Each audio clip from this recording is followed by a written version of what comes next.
¿Qué tal? Muy buenas noches. Bienvenidos a su programa Sin pelos en la lengua, que sale en simultáneo por la plataforma del Movimiento Marateísta, Creación Heroica y del Izquierda Radial Perú. Como es bien sabido, en Argentina, exactamente en noviembre del 19, será la segunda vuelta o balotaje entre Javier Milei y Sergio Massa. Para analizar este escenario que se viene en Argentina, estamos hoy con Luca Bofante, quien es del Consejo Estudiantil de Filosofía y Letras de la UBA, Universidad de Buenos Aires. Es parte también de la juventud del FITU, Frente Izquierdo de los Trabajadores, UNIA, que impulsó la candidatura de Miriam Bregman. Bienvenido, Luca. ¿Cómo estamos? Buenas, mucho gusto. ¿Cómo andan? ¿Todo bien? Bien, bien, bien. ¿Qué tal, Víctor? ¿Qué tal? Estamos acá ya. Muchas gracias, Luca, por estar acá presentes. Y No, estoy seguro, hay los ojos de mucha gente, de muchos están viendo qué es lo que va a suceder de cara al balotaje. Y la pregunta sería, Luca, ¿por qué llega Milei y Massa al balotaje? ¿Por qué ellos dos? ¿Cómo se entiende? Es una pregunta muy interesante porque para entender la situación en la que llegó, la que estamos hoy, con un sistema político, digamos, que prácticamente se está deshaciendo frente a nuestros ojos, ¿no? Estos días estuvimos viendo cómo una de las principales alianzas más importantes de la Argentina, que es Juntos por el Cambio, ¿no? Que es la oposición de derecha, que gobernó entre el 2015 y el 2019, conformada por distintos partidos políticos, el radicalismo, todo, que es la coalición que vuelve a traer el Fondo Monetario Internacional a Argentina. Los días previos a estos, prácticamente vimos todos cómo estalló en mil pedazos, ¿no? Por otro lado, tenemos también al peronismo, que si bien de las PASO, ¿no? Las elecciones PASO que fueron en agosto, a las generales de ahora recuperó 3 millones de votos, que es importante. Si uno se aleja un poco y ve toda la película, observa que el 2019, que es cuando asume hasta el día de hoy, perdieron 3 millones de votos. Es decir, perdieron 6 hasta las PASO y recuperaron 3, pero perdieron 3 millones de votos en el global. Es decir, estamos con un sistema de partidos, un famoso bicoalicionismo argentino que se está deshaciendo, y en ese marco surgen fenómenos como el de Javier Milei, que es un fenómeno que surge a partir de la crisis política que hay, económica brutal, porque la Argentina está en una situación de crisis económica hace ya 5 años, ¿no? Aproximadamente, de forma estable, ¿no? Con una alta inflación anual, que cada vez es peor, cada vez es más insostenible, con micro devaluaciones, ¿no? Que van haciendo devaluaciones de a paso, mensuales, sobre todo después de las elecciones, y bueno, recesión económica, ¿no? Todo ese conjunto de elementos hacen que las dos grandes coaliciones políticas que gobernaron del 2015 al 2019, del 2019 al 2023, estén desprestigiadas, estén deslegitimadas, y en ese marco surge una alternativa, que es una alternativa de derecha, fogoneada por los medios de comunicación. Javier Milei, recordemos, surge como panelista de la televisión, ¿no? Es uno de los candidatos que más minutos de televisión tiene de todos, con un trabajo muy importante en las redes sociales y con un discurso principalmente centrado contra la casta política, ¿no? Claro. Contra los que vienen gobernando hace siempre, desde siempre. Bien. Y Víctor, ¿tú por qué crees que llegan Milei y Massa? Porque ellos se van a enfrentar al balotaje. ¿Por qué crees? Yo tengo una tesis, ¿no? Pero ¿qué consideras tú, Víctor? No, Ricardo, yo creo que un poco Lucas marca claramente lo que nosotros también hemos vivido acá en Perú muchas veces, ¿no? el escenario en el cual asciende una propuesta anticasta, supuestamente, antiburocracia, contra los partidos políticos. A mí más me recuerda este escenario, un escenario, y lo comentábamos por interno, ¿no? Entre Fujimori y Vargas Llosa, ¿no? Vargas Llosa que quería meter el ajuste a toda fuerza, al estilo Milei, y por el otro lado, Fujimori que decía que había que hacer ajustes graduales, continuando un poco la política de Alan García, ¿no? Es más, luego en la segunda vuelta García, de la misma forma como la UCR en este instante se viene cayendo en la unidad de partidos, García de la misma forma va a apoyar a Fujimori, ¿no? Es evidente que la UCR, que es el partido hermano del APRA acá en Perú, va a apoyar a Massa, ¿no? El día de ayer, creo, Luca, no sé si nos puedes comentar, ya el conjunto de gobernadores salieron a apoyar directamente a Massa. Por eso me hace parecer como si estuviéramos viendo la película del Fujimorismo, ¿no? En este caso, el Fujimorismo ya representado en Massa, ¿no? Con una serie de propuestas vinculadas directamente con el Fondo Monetario Internacional, que fue muy parecido con lo que sucedió con Fujimori, el vínculo Fujimori-García, ¿no? García ya venía aplicando las políticas del Fondo Monetario Internacional, estas políticas graduales de ajuste, y por el otro lado Vargas Llosa que decía que iba a ajustar completamente el estilo Milei. Al final, Fujimori termina aplicando el programa de ajuste de García a rajatabla y termina desplazando a todos esos sectores del APRA y de la izquierda reformista que existían en ese tiempo, y termina un sector de esta izquierda validando el proceso constituyente que establece Fujimori para solidificar las políticas neoliberales, ¿no? Sí, no sé, Lucas, sí. Yo tengo una tesis al respecto, ¿no? Más o menos coincido de que efectivamente Milei tiene una presencia porque hay un rechazo al modelo estatista argentino, ¿no? O sea, el modelo post-keynesiano que se viene implementando en Argentina. O sea, hay un rechazo a la inflación interanual, creo que es 130% la inflación interanual. 140, creo, ¿no? Este año. Hay un rechazo enorme. Hasta más, creo, ¿no? O sea, y es decir, hay una crítica hacia la burocracia estatal. Mire por donde se mire, es insostenible. Entonces, por eso gana expresiones como él tienen presencia.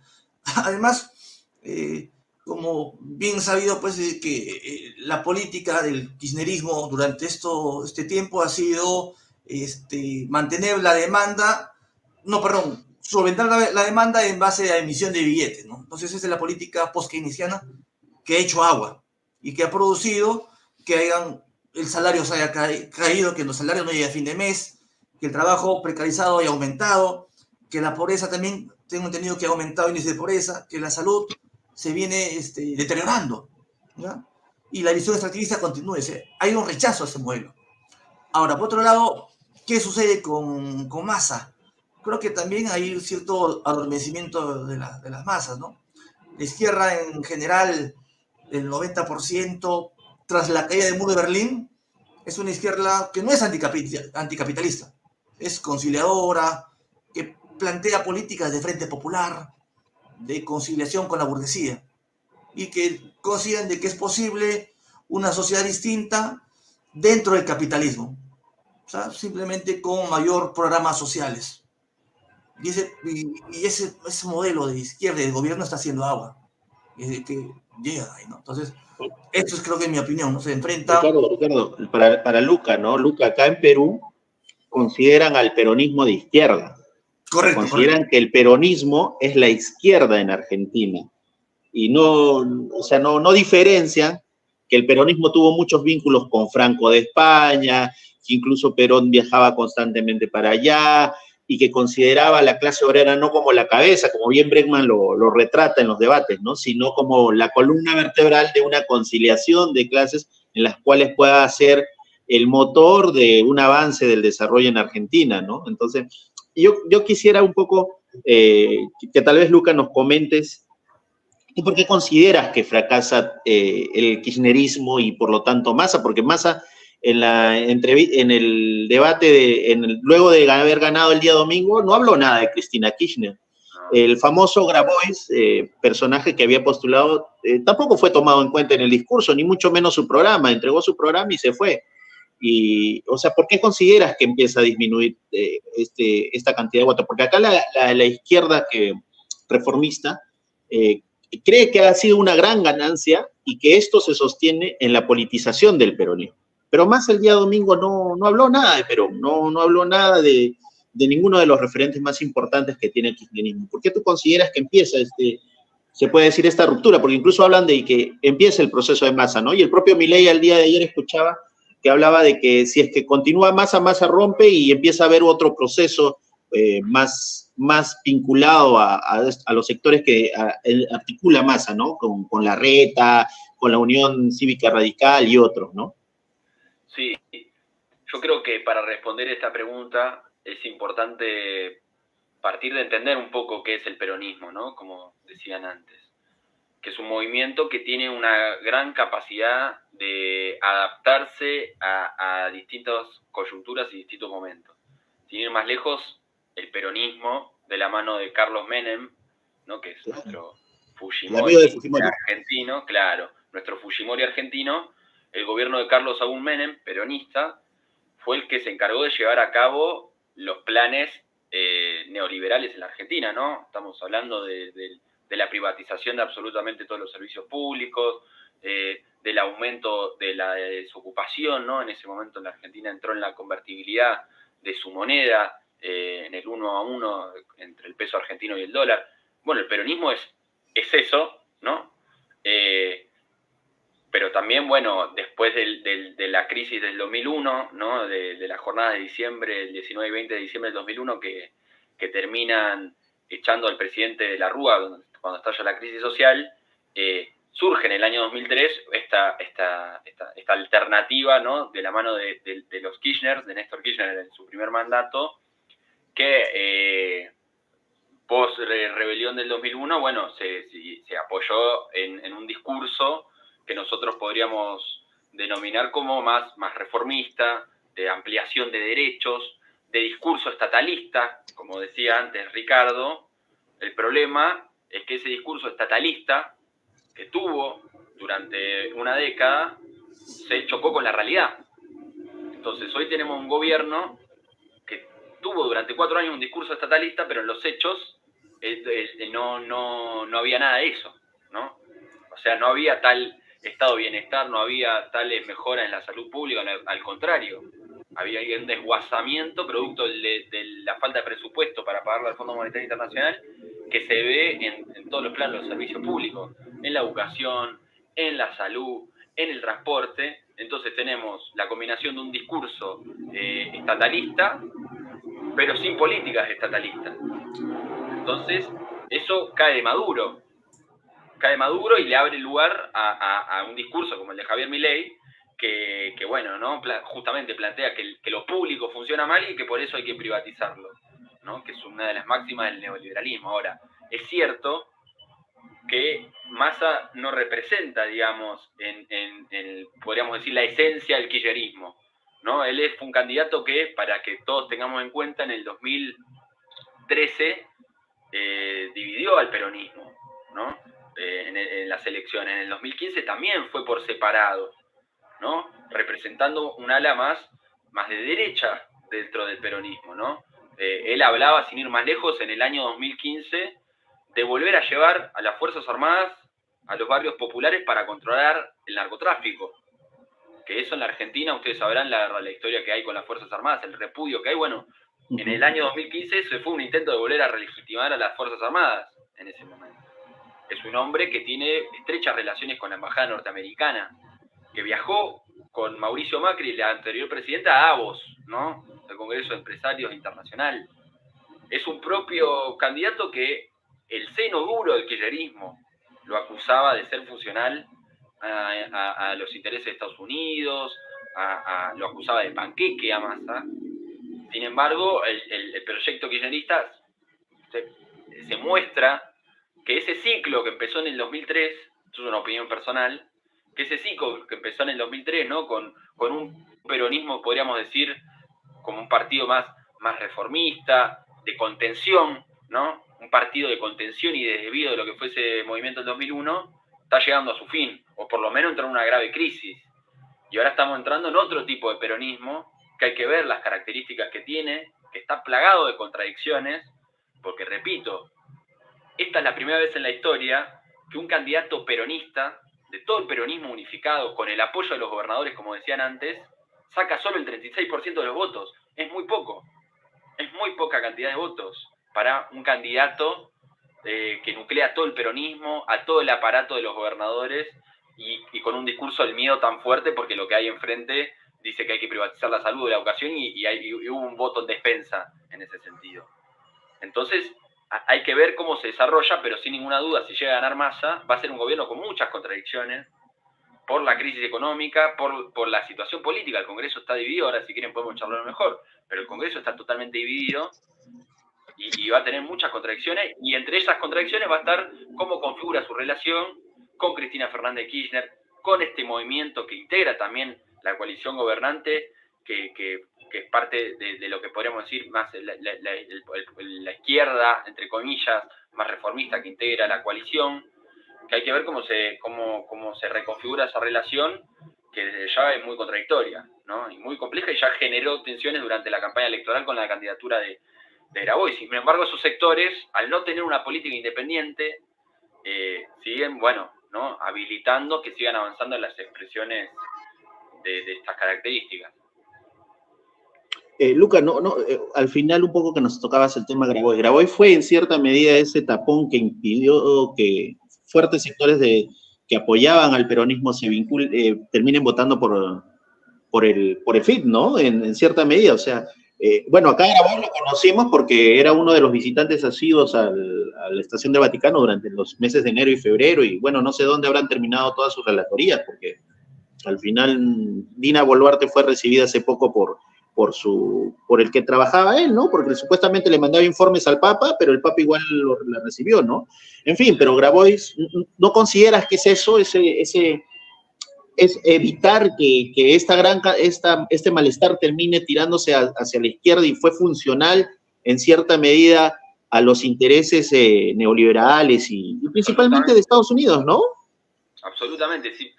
Para que tengan una idea, Grabois hace unos meses planteaba...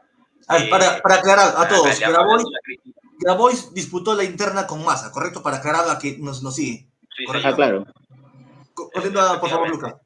Un personaje que representa, ¿no?, parte de esta izquierda más reformista dentro de lo que es la coalición peronista, que se presentó a internas con Sergio Massa en las PASO, ¿no?, en agosto.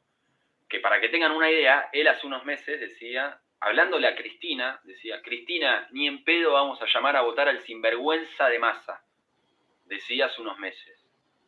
Pasaron unos meses y ahora vemos no solo lo va a votar, sino que lo está militando a Sergio Massa. Entonces, efectivamente, el rol que cumplió Grabois en esas internas fue ser la pata izquierda justamente de la coalición gobernante, para evitar que el descontento que se empezó a expresar a través de distintas vías con el gobierno se canalice hacia una alternativa de independencia de los trabajadores de izquierda, como es el Frente Izquierda Unida, encabezado por Miriam Bregman, que en estas elecciones alcanzó un altísimo reconocimiento, que eso es muy importante para nosotros, para la izquierda, porque los debates y cómo intervino ella en los debates y cómo supo sacarle el jugo a esos momentos, desenmascarando a Milei, desenmascarando también las políticas de ajuste de Sergio Massa, hicieron que Miriam llegue a ser una figura de alcance nacional, ¿no? Tuvo récord de búsqueda en las redes sociales, sus redes sociales crecieron un montón, y eso es muy importante porque es una conquista, sin ninguna duda, para lo que se viene en la Argentina, ¿no? Una referencia que se conquista de una voz independiente, que ofrece una alternativa distinta, una salida de los trabajadores, que eso sin ninguna duda para lo que viene es fundamental. Luca, ¿nos podrías decir cuánto ha sido el avance? Porque acá, por ejemplo, los que estamos acá en Perú, han visto con mucha referencia el hecho de que el FIT mantenga su bancada, pero al mismo tiempo consideran algunos sectores reformistas que el FIT debe votar hacia Massa, ¿no? Pero nos podrías comentar en sí mismo la política de haber sostenido, por ejemplo, que la única forma de salir de la crisis es estableciendo un gobierno de los trabajadores. ¿Cuántos votos consiguió? Incluso hablar del socialismo, hablar de que la candidata o los compañeros que hacen parte de esto no piensan esto bajo una lógica presidencialista, ¿no? O sea, que hay que construir esto desde abajo, que todo viene desde abajo y que no es simplemente las lógicas de que yo llego a ser presidente y ya todo cambia porque yo voy a ser el que voy a mandar por acá, por allá. ¿Cuánto consiguió esta vez el FIT? Porque eso es importante, ¿no? Hemos visto, y saludamos desde ya que haya llegado a un espacio del Parlamento Cristian Castillo, pero la política del FIT y en el caso del PTS no se rompe en el proceso electoral, sino va más allá, ¿no? Absolutamente. Nosotros, estas tribunas que conquistamos en las elecciones, como la nueva banca del Chipi Castillo, que hace que en el Congreso Nacional se conforme una bancada de 5 diputados nacionales, que es muy importante también en el marco de un Congreso tan dividido, que haya una expresión de esa característica, además con un compañero como el Cristian Castillo, que es docente universitario, un alto nivel ideológico, reconocido por defender las ideas del marxismo, es una gran tribuna, pero desde ya nosotros todas esas tribunas las ponemos al servicio de la lucha, ¿no? Porque efectivamente, como decís vos, Víctor, en la Argentina también, y yo creo que es una característica que aplica a todos los países con rasgos dependientes, también como Perú, ¿no? Como los países latinoamericanos, para verdaderamente terminar con la dependencia de nuestros países, ¿no? Que nos mantienen en el atraso absoluto, con sangría de recursos permanentes. Bueno, acá en la Argentina eso lo vemos permanentemente con la deuda externa, que es una sangría de miles de millones de dólares que se producen en el país de forma anual, la fuga de capitales, concentrada en un par de multinacionales que la sacan para afuera. Bueno, para terminar con esa dependencia que mantiene el país en el atraso y a gran parte de nuestra población en la pobreza, somos muy conscientes de que no se va a lograr a través de arriba para abajo, que no se va a lograr haciendo una reforma del Estado o desde adentro, como proponen algunos sectores reformistas dentro del peronismo, que ya ni siquiera lo plantean, ¿no? Porque, digamos, están gobernando contra el menos malo, ni siquiera esa perspectiva incluso hasta ya la han corrido de eje. Pero Luca, porque la lógica de los reformistas, de esta nueva izquierda, es que administremos el Estado. O sea, nosotros tenemos que administrar el Estado y es posible humanizar el Estado. ¿Correcto? Entonces, efectivamente. Dando mejores programas sociales, vamos a hacer una sociedad distinta, en la cual todos podamos coexistir. Explotados y explotadores vamos a ser más felices. Vamos a estar todos como una sola patria. Efectivamente. Después eso se choca con la realidad. Pues dice, bueno, nosotros tenemos que ampliar derechos desde el Estado. Ahora, después se choca con la realidad de que el Fondo Monetario Internacional pide vencimientos de miles de millones de dólares, pide un acuerdo inflacionario, y eso no lo cuestionan. Entonces ahí se cae Maduro esa discusión. Nosotros planteamos una perspectiva... Sí. Porque para estos sectores reformistas el Estado es neutro, pero el Estado no es neutro, el Estado obedece a un interés de clase. Estos reformistas dicen, no, el Estado es neutro, y si nosotros presionamos más, el Estado va a satisfacer la necesidad de las mayorías. Y no es así. El Estado tiene un carácter de clase. Entonces, ahí decías muy bien. Por eso nosotros, y el PTS, cuando va a las elecciones, va con un discurso, va con una agitación a propagandizar el programa socialista. Muy distinto de otras corrientes o la izquierda en general, que solamente va a buscar votos. La izquierda va a buscar votos. Y yo tengo algunas amistades que me decían, oh, Ricardo, ¿y por qué en el FIT los compañeros dicen que están contra el capitalismo? Eso les va a quitar votos. No digan eso. Di solamente que estás por un país mejor. No digas que son anticapitalistas. No digas que son marxistas. Si no, la gente no va a votar por ti. O sea, es decir, tienen una visión totalmente... bueno, son conciliadores, son reformistas. O sea, ellos no quieren acabar con el Estado. Quieren cogobernar. Defienden el capitalismo. Entonces, por ahí creo que lo que está haciendo el PTS, en mi opinión, es muy... Sí, es un llamado a la organización. Sí, muy bueno. Que Miriam Bregman lo planteó así claramente, ¿no? El peronismo tiene una premisa que mencionaban antes, que es que el movimiento obrero es la columna vertebral del país. O sea, el Nosotros músculo. queremos que sea la cabeza. Ajá. Y eso es una concepción muy distinta, que es pensar a la clase trabajadora y los sectores populares como sujetos, ¿no? Como sujetos que son los únicos que pueden sacar al país del atraso, la dependencia y pelear por otra salida. Y eso implica desde ya la autoorganización, que es una de las grandes peleas que nosotros tenemos acá en la Argentina, incluso en debate también con otras expresiones de izquierda que tienen otras visiones programáticas y estratégicas. Nosotros acá permanentemente estamos pensando y cuestionando cómo superar la fragmentación que tiene la clase trabajadora hoy, ¿no? Entre ahora, Luca, antes tal mecanizado. vez de que tal vez Víctor opine, quiero ver, antes que se nos dice también, ¿no? Oye, pero ¿cómo es posible? Se viene fascismo en Argentina. O sea, tienes que apoyar a Massa, se viene fascismo. Y eso es la prédica que decían con Lula, ¿no? Oye, tienes que apoyar a Lula, porque si no, se viene fascismo en Argentina, se viene fascismo en Perú, se viene fascismo en todos lados, ¿no? Entonces, ese es un discurso que pretende, bajo la lógica del fascismo, se pretende justificar que nuestra salida es depositar las confianzas en un voto. Esa es la salida, ¿no? Que se nos plantea, ¿no? No es luchar, sino es depositar la confianza en un voto y eso nos va a librar del fascismo. ¿Hay la amenaza fascista, Luca, crees tú? ¿Víctor, crees que hay fascismo? En primer lugar, yo creo que a las personas que plantean eso, ¿no? Sobre el fascismo, yo primero les preguntaría una cosa a ellos, que si no les parece contradictorio de que si es fascismo, Massa haya armado las listas a Milei, ¿no? Porque es contradictorio advertir sobre un peligro fascista y que ese candidato, que en teoría va a ser el que lo enfrente, le haya armado las listas al fascismo, ¿no? En primer lugar, marcar esa contradicción, que no es menor. Ese punto, por ejemplo, ellos dicen, no, eso es mentira. Eso lo dijo Grabois directamente, ¿no? Lo dijo Grabois.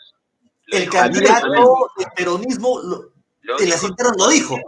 Lo admitió, lo marcó Miriam Bregman en los debates y nadie lo desmintió.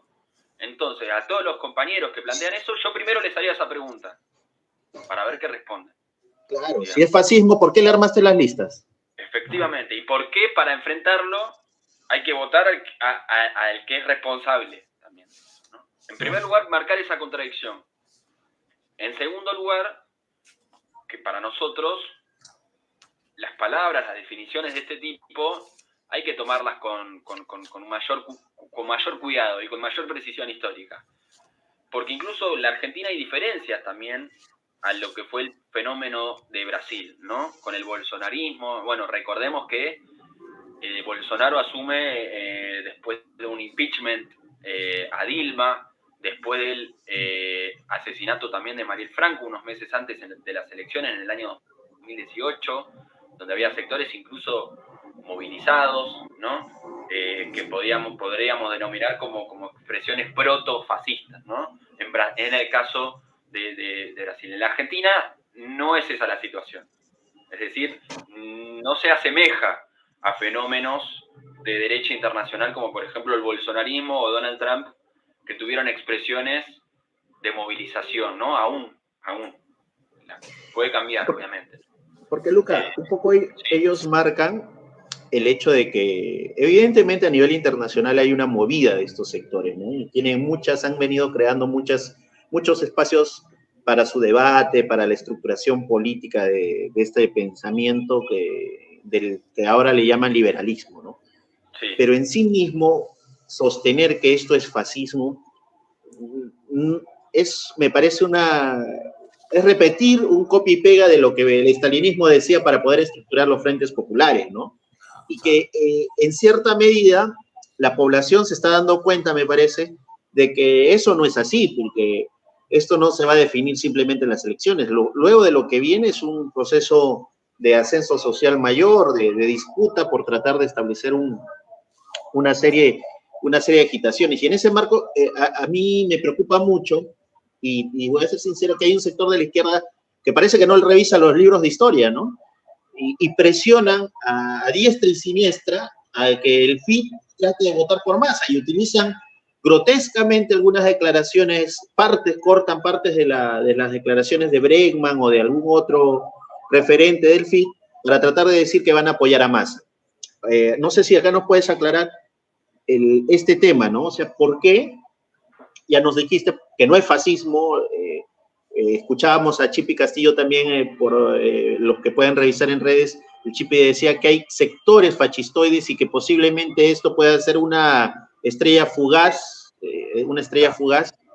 ¿Cómo tú ves esta postura que asumen estos sectores del mal menor, ¿no? O sea, ellos no han entendido, por ejemplo, en el caso peruano, yo los leo, los reviso, y no han entendido que con esa postura del mal menor llevaron a Fujimori al poder, llevaron a García, primer gobierno en el poder, alto hiperinflación, llevaron a Alejandro Toledo al poder, luego se fueron con García, otra vuelta se fueron con Humala, llevaron a PPK, se tomaron la foto y todo. O sea, como para ellos no existe una sistematización que la política del mal menor lleva adelante mayor ajuste para la población. Porque al final, si bien es cierto, aumenta la producción, y creo que ustedes tienen una cifra incluso de cuánto se trasladó esa producción, en vez de irse para la clase trabajadora, se fue para el empresariado, para la burguesía. O sea, ¿tú cómo concibes esta política que están llevando? Y ahora, en el caso argentino, tratan de opacar, creo, ¿no?, el tema del FIT. ¿Por qué? Porque ven en el FIT el espacio que les puede hacer competencia, ¿no? No por nada veía los tweets de Pablo Iglesias desde España, ¿no?, que no se refirió para nada al FIT, y más bien decía que el peronismo había sostenido adelante frente al fascismo. No por nada, muchos de su entorno, como Monedero y otros, que son los que han venido trabajando en los procesos progresistas en nuestro continente, vienen sosteniendo como si es que no existiera el FIT. Hoy en día el FIT es algo fuerte. No por nada ayer lo invitaron al Chipi a la Fundación Rosa Luxemburgo, fundación vinculada del INCI de Alemania, para poder debatir esto y presionar que el fascismo se viene. ¿Cómo tú ves esta política que ellos vienen sosteniendo sobre el mal menor, haciendo ver a un tipo, como tú bien dices, que le hizo las listas al fascismo? Grábense esto, los que nos escuchan. Le hizo las listas al fascismo que ellos llamó y también los convocó a un gobierno de unidad nacional. Dijo. También eso. Que es muy parecido, te digo.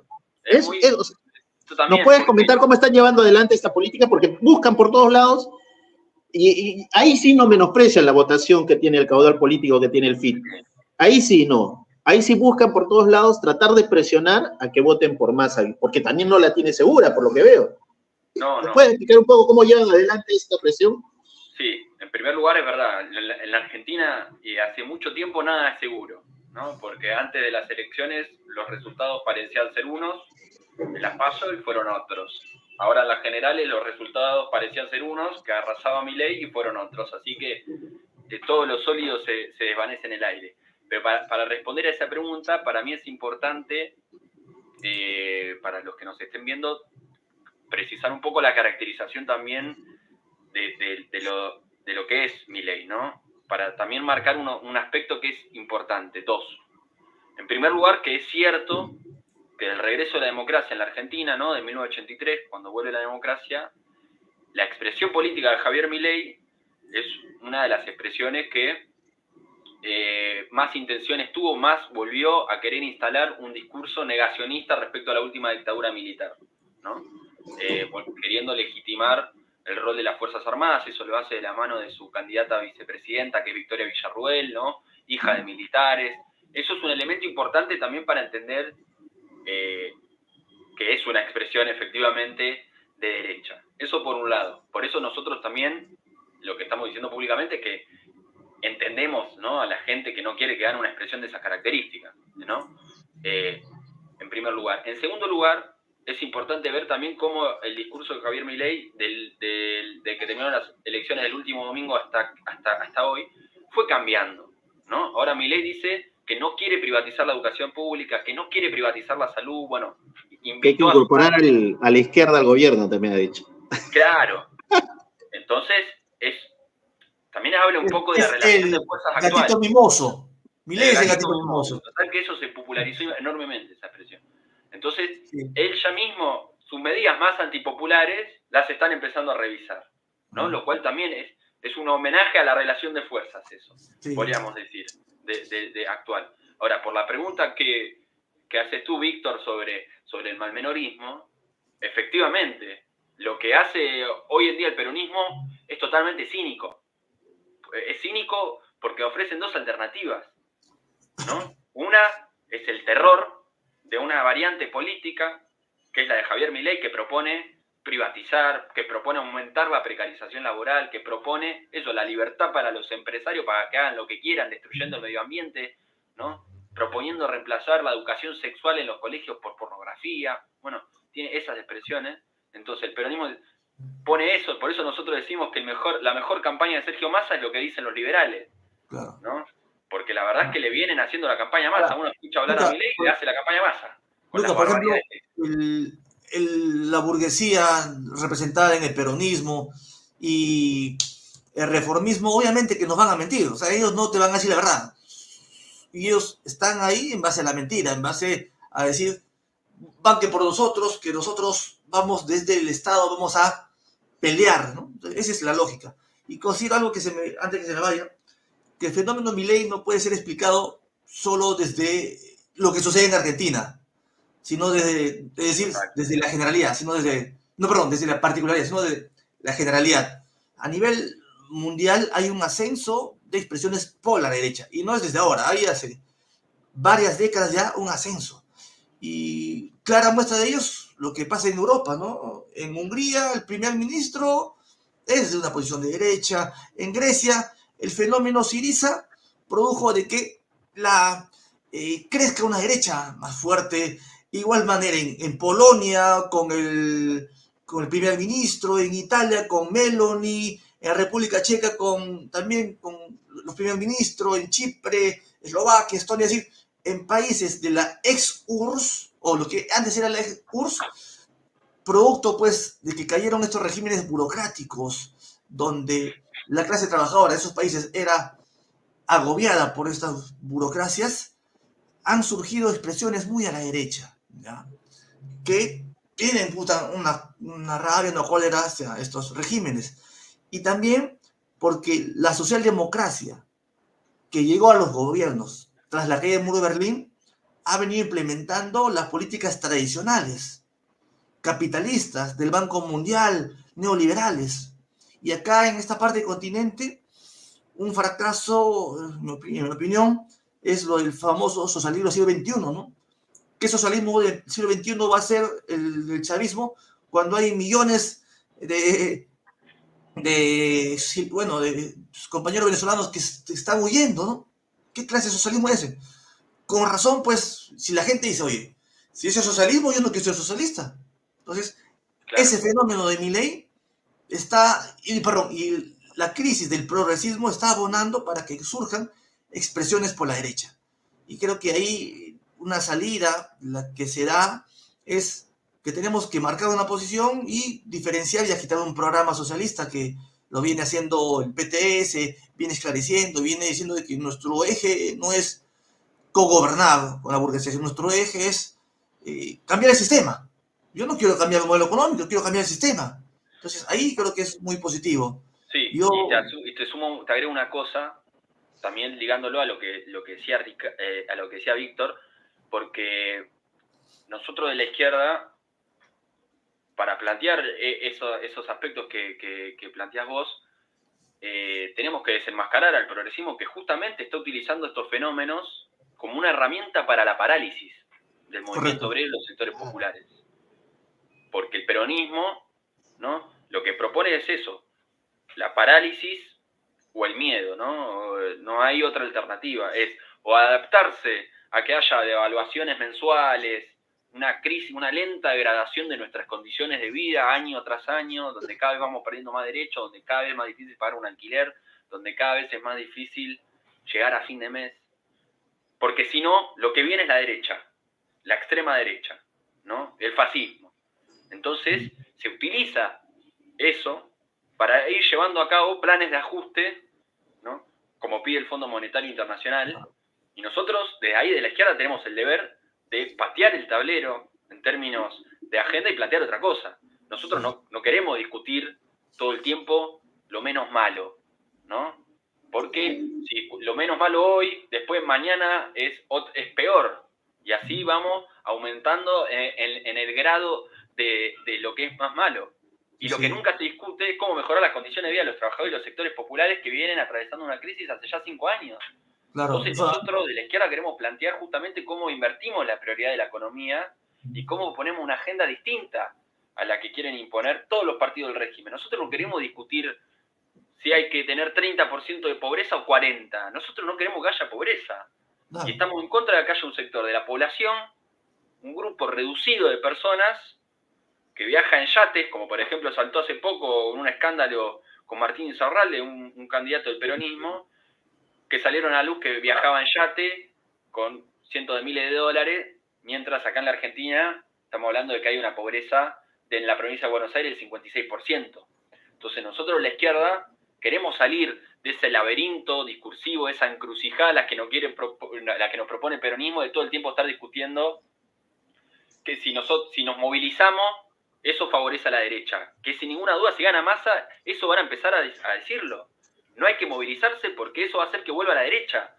Y nosotros eso lo tenemos que advertir desde ahora, porque ese es el camino que lleva a la parálisis a la que estamos hace ya 5 años, en la que el peronismo, que dirige gran parte de los sindicatos, es responsable, ¿no? Porque hay que pensar cómo surge el fenómeno de Javier Milei. Surge con un discurso muy individualista, del sálvese quien pueda, ¿no? Del le piso la cabeza al de al lado para poder avanzar, que es un discurso profundamente neoliberal, ¿no? De eso, ¿no? De la meritocracia.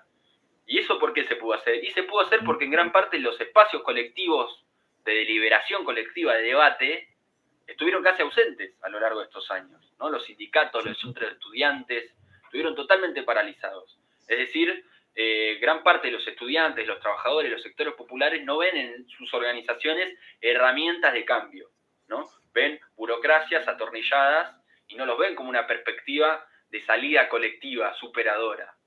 Por eso también priman, ¿no? Estas concepciones más individuales, que prima también en la subjetividad, ¿no? De la época. Y nosotros eso lo tenemos que discutir justamente porque si no la alternativa es el miedo de un derechista como Javier Milei, que propone sacar todos los derechos, o la parálisis, ¿no? Porque si no nos adaptamos a la degradación permanente de las condiciones de vida, avanza eso. Entonces ahí la izquierda tenemos una tarea a contracorriente, totalmente a contracorriente, para sacar eso, porque nosotros queremos pelear por otra agenda y sobre todo en la juventud. Nosotros no queremos tener una vida resignada donde justamente no tengamos la perspectiva ni siquiera de tener un trabajo con vacaciones pagas. No nos queremos acostumbrar a eso. Entonces, por eso es muy importante el reconocimiento público que tuvo la izquierda en estas elecciones, sobre todo Miriam Bregman, para poder plantear una alternativa distinta a todo eso, ¿no? Que obviamente, sin lucha de clases, estamos más a contramano para plantearla, porque no hay ningún casi elemento de la realidad a corriente de eso, más bien al contrario, pero sí es muy importante como tarea preparatoria para lo que se viene, eso. Luca, para ir, ya nos está ganando el tiempo para ir viendo, ¿cuál va a ser ahora la propuesta del FIT? Sabemos, como te decía previamente, que hay esta presión por estos sectores que están alrededor. Leía algunos sectores del trotskismo, ¿no? Como el Jacobin, presionaban a que ustedes hagan el voto cruzado. ¿Cuál va a ser ahora la propuesta del FIT? Evidentemente ya se ha escuchado al Chipi, pero ¿qué es lo que en general están proponiendo en este instante para este escenario del balotaje? Porque hay algo más que quería sumarle, ¿no? Y sabemos que hay mucha gente de Argentina que nos escucha, ¿no? A mí me hace recordar mucho esto hay un libro de Vargas Llosa, y veo la cara de Milei y me hace recordar a Vargas Llosa en el 90, que se llama El pez en el agua. Yo se los recomiendo. Retrata mucho estas negociaciones internas en que tienen los sectores de izquierda, y Vargas Llosa lo va describiendo. Incluso uno de los principales referentes que tiene el neorreformismo acá en Perú fue parte del jefe de campaña de Vargas Llosa, que fue Hildebrand, ¿no? Hildebrand en los 13 es uno de los principales referentes que tiene.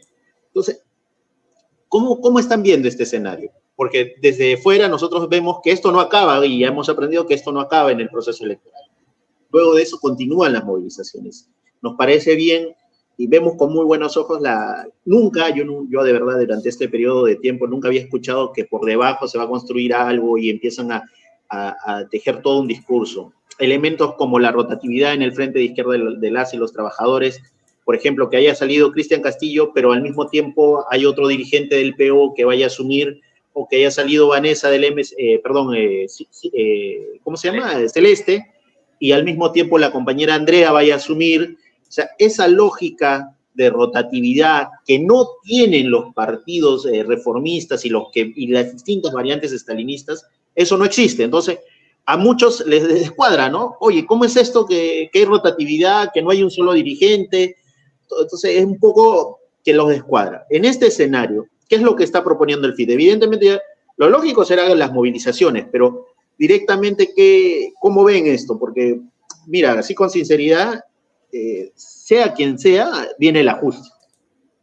Porque esto no se define con una victoria. Esto se define en las calles. Y en las calles lo que va a definir es el ajuste económico que va a proponer el Fondo Monetario Internacional, ¿no? ¿Cómo están viendo la política de acá para adelante del FID, Nico? Lucas. Y efectivamente, como planteás vos,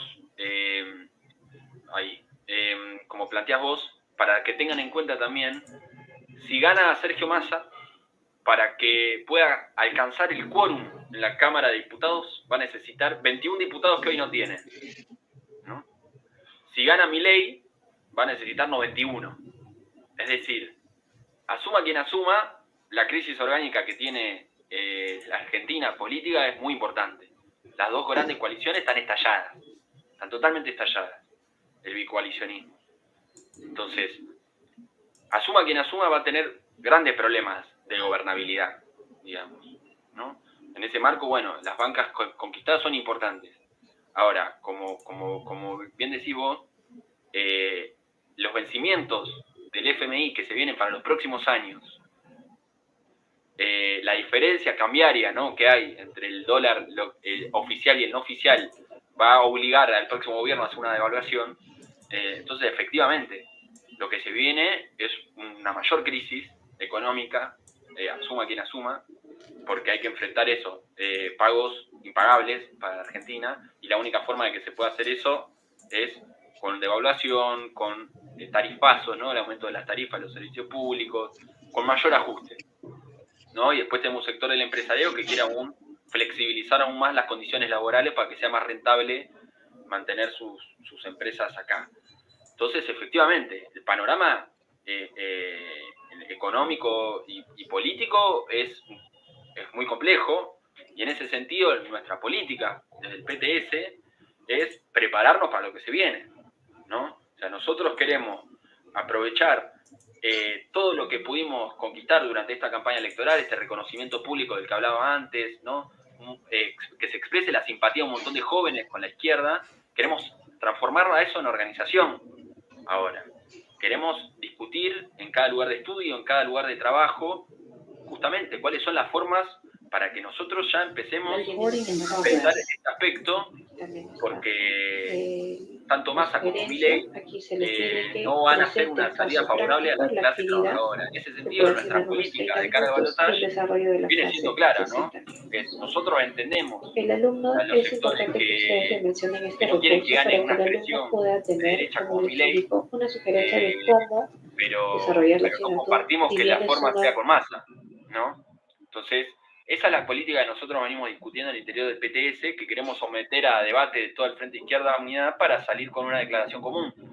Pero lo venimos planteando, lo planteó Chipi en los medios de comunicación, lo planteó Miriam también, que ninguna de las dos alternativas es una salida favorable a la clase trabajadora, y nosotros como fuerza de la clase trabajadora, de los sectores populares, todos queremos plantearlo ya. Lo queremos plantear porque justamente lo que tiene que hacer la izquierda en este momento es esclarecer, es clarificar la discusión. Nosotros tenemos que ser honestos con los sectores a los que les hablamos. Les tenemos que decir, Massa no es la alternativa para enfrentar a Milei. Entendemos a los sectores que no quieren que gane Milei porque tiene expresiones protofascistas, digamos, y de discurso de derecha. ¿Entendemos? Ahora, la alternativa no va a ser con Massa, sino a través de la movilización y planteando una salida independiente con un programa distinto, ¿no? De ruptura con el FMI, de la mano de los trabajadores y los sectores populares. Entonces, a nuestro modo de ver, el rol que tiene que jugar la izquierda ahora es un rol de esclarecer, de ser lo más honesto posible frente a todos estos sectores para decir, entendemos este miedo que surge, fomentado también mucho por el peronismo, pero tenemos que marcar claramente que la alternativa no es votando a Massa, ¿no? Entonces, esa por lo menos viene siendo la postura que nosotros saldrá un comunicado en los próximos días, ¿no? Del PTS, para someter a debate dentro del Frente de Izquierda Unidad, pero esa viene siendo por lo menos lo que pudimos llegar a debatir estos días, ¿no? El resto de la izquierda está debatiendo qué hacer. Hay algunas organizaciones que parece que capaz que van a llamar a una especie de todo menos Milei, que eso es votar a Massa, ¿no? Porque si decís Milei no, es más así, ¿no? Milei no es más así. Entonces, por lo menos la postura que venimos planteando nosotros viene siendo esa. Gracias, Luca, de verdad. Nosotros creo que la historia del Perú retrata un poco lo que se ha vivido, ¿no? Totalmente. O sea, acá se llamó a votar a Fujimori, y bueno, luego la historia desapareció completamente casi todas las organizaciones de izquierda, y este sector de la izquierda que gobernó con Fujimori, a los meses lo votaron y entraron las personas más radicales para poder hacer el ajuste, ¿no? El peor error es que el FIT tal vez diluya toda esa fuerza en una apuesta por Massa, ¿no? Yo creo que esa no debería ser la salida, y desde acá les alertamos, o sea, hay que ser claros con eso. Massa representa, tarde o temprano va a tener que ajustar, y más aún con todas las características que estás comentando. Un tipo que ha venido preparando todo un escenario, y mira, y hay sectores, creo, que él puso que ya se están retirando de la campaña de Milei. Es muy parecido, te digo, esa historia. En fin, Luca, de verdad te agradezco la invitación. Tal vez Ricardo quiera comentar algo o decir algo. Ricardo. Bueno, Ricardo está... bueno, en fin, Luca, gracias, de verdad. ¿Alguna palabra final, algunos saludos? De verdad, nosotros estamos atentos con lo que viene sucediendo, más aún porque creo que es en la única zona del continente donde en verdad está existiendo una fuerza que está proponiendo la construcción de un proceso de grandes cambios, ¿no? De poner en mesa la posibilidad de construir el socialismo, ¿no? No el socialismo burocrático. ¿Algunas palabras finales, Luca? Sí, no, para terminar, que efectivamente la política argentina en última instancia se está empezando a asemejar un poco más a la peruana, ¿no? Por la fragmentación política, por la crisis orgánica que hay en el país. Es decir, en ese sentido, nosotros tenemos mucho que aprender y mirar y reflexionar sobre las experiencias de otros países latinoamericanos, para saber también cuáles no son las salidas, como bien decías vos, Víctor. Y acá, bueno, tenemos el punto de apoyo, no menor, que está el Frente Izquierda Unidad, que hay figuras de reconocimiento nacional de todo el país, de la izquierda trotskista, de la izquierda revolucionaria, que plantea justamente una salida de la mano de la autoorganización de los sectores populares y la clase trabajadora. Así que yo no tengo ninguna duda de que en lo que se viene también la comunicación, digamos, entre los distintos países, también entre las izquierdas de los distintos países que plantean una salida independiente, va a ser muy, muy importante. Así que, bueno, nada, también para mandarle un saludo al gran trabajo que vienen haciendo allá en Perú con la Izquierda Diario y con la comunicación que es muy importante. Así que desde acá, desde la Argentina, mandar un gran saludo y un gran abrazo. Bueno, muchas gracias, Luca. Desde ya te estamos invitando para una próxima oportunidad, tal vez conversar más largo y tendido. Es evidente que esto va a dar para rato y las presiones de los sectores más neorreformistas van a estar al día, eso es más que seguro. Y evidentemente ha sido un gusto tenerte, es más, una persona como tú, Luca, que es, creo, el responsable de juventudes del PTS o parte de la dirección, y que evidentemente han estado dando una batalla en distintos medios de comunicación y espacios públicos y de debate. Muchas gracias, Luca. Gracias, Nos Víctor. vemos. Hasta luego. Hasta luego. Chao, chao. Un placer.